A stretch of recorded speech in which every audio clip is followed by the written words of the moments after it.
Chers auditeurs, bonjour. Bienvenue sur ma chaîne Margot raconte. J'espère que vous vous portez bien. Aujourd'hui, on se retrouve pour une nouvelle histoire. À travers cette histoire, nous allons découvrir des conséquences sur la violence conjugale. Nous allons voir aussi les conséquences pour les enfants, pour toute leur vie. C'est une histoire de Madame Nathalie. Sa voisine, Anastasie, nous raconte. Nathalie est née d'une famille nombreuse et pauvre financièrement. Par conséquent, elle n'a pas eu de chance d'aller à l'école. Heureusement, à l'âge de 12 ans, elle a trouvé une famille religieuse qui l'a adoptée et l'a mise à l'école.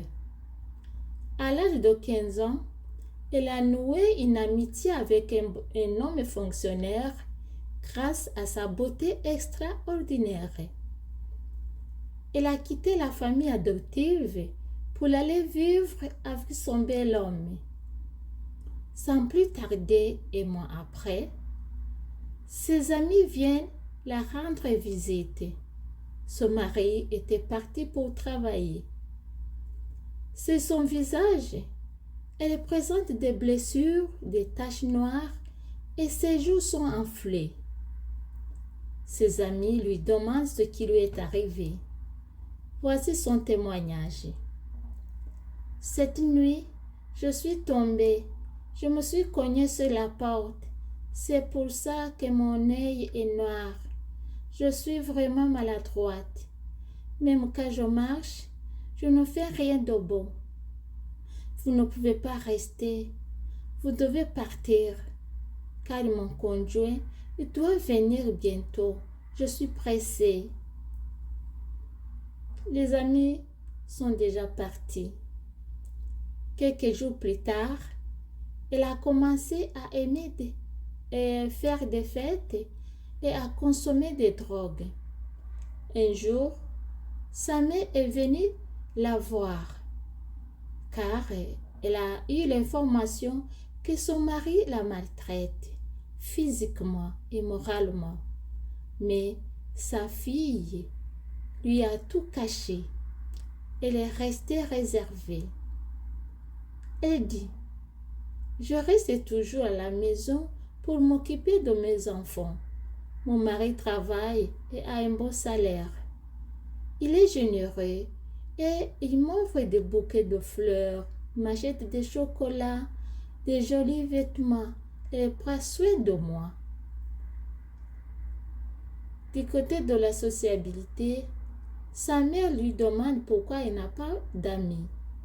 Elle dit, j'ai pas besoin d'amis, car mon conjoint est tout pour moi. Sa mère, très inquiète, la regarda dans ses yeux bleutés. Elle a vite compris que sa fille vivait les mêmes expériences de la violence conjugale comme celle qu'elle a vécue avec son père.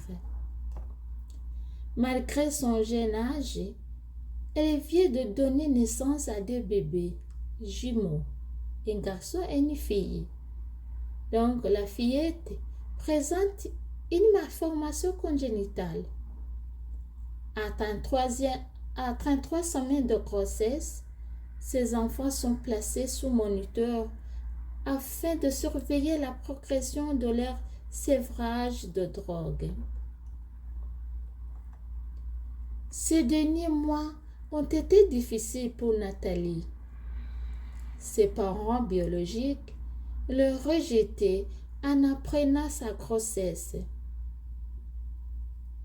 La famille adoptive n'a pas compris pourquoi leur fille a décidé donc de garder cette grossesse à l'âge de 15 ans.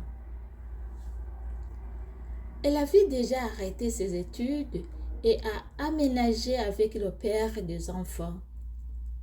Et a perdu beaucoup de ses amis. Elle se sent seule.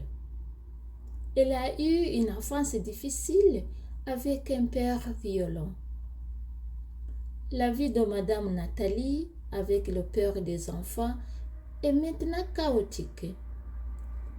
Par moments, il est là pour elle, alors qu'à d'autres moments, elle a quitté, la laissant seule, sans nouvelles pendant plusieurs semaines. À leur dernière séparation, une querelle avait été éclatée entre eux pendant une soirée très arrosée avec des amis. À présent, le père de ses enfants est de retour chez elle.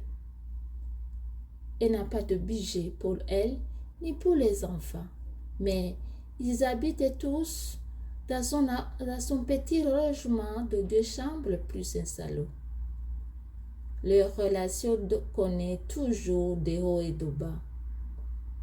Et la consommation de drogue est omniprésente dans leur vie. Nathalie s'adaptait très mal à sa nouvelle réalité.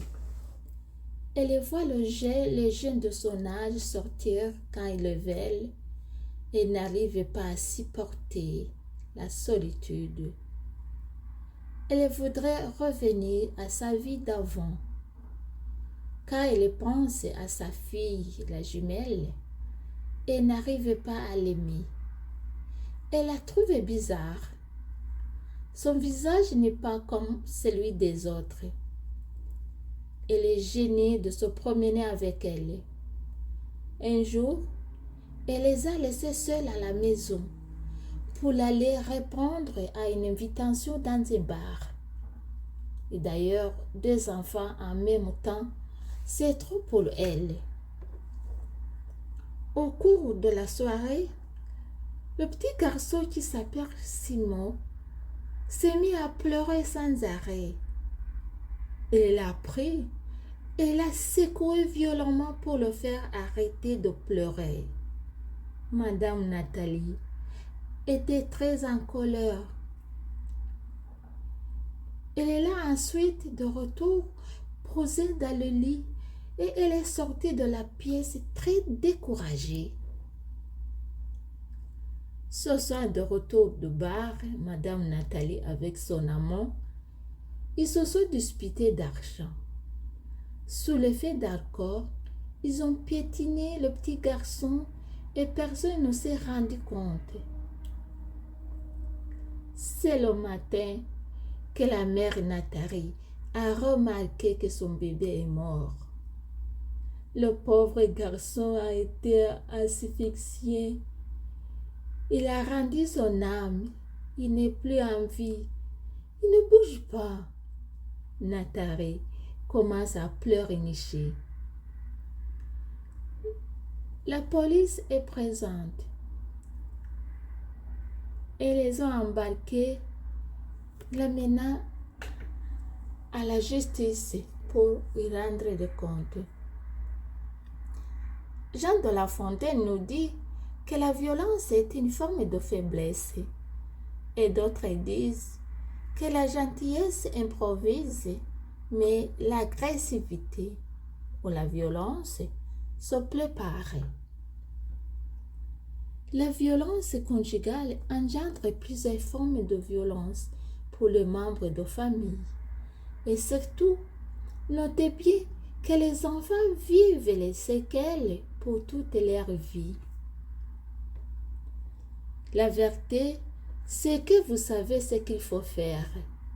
La difficulté est de ne pas le faire. Les panneaux roses. Chers auditeurs, la petite histoire de Nathalie se termine par ici. J'espère qu'ensemble, nous avons découvert les conséquences de la violence conjugale sur les enfants. Je vous remercie beaucoup. Prochain rendez-vous pour une nouvelle histoire. Si vous avez aimé, n'oubliez pas de commenter et de liker.